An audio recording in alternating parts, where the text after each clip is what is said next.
Hello everyone, hope you are doing good. Today I'm gonna show you the best method to enable TPM and secure boot without entering BIOS. Type in Windows search, CMD, then run it as administrator. Then type, bcdedit, set TPM bootentropy force enable. You can copy and paste it from description.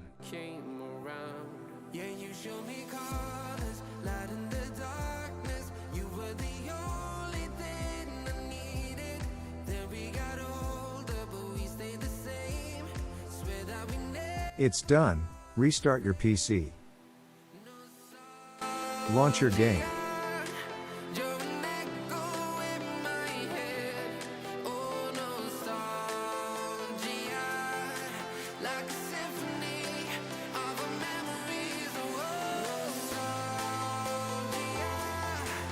Go to compete and you will see that it is fixed.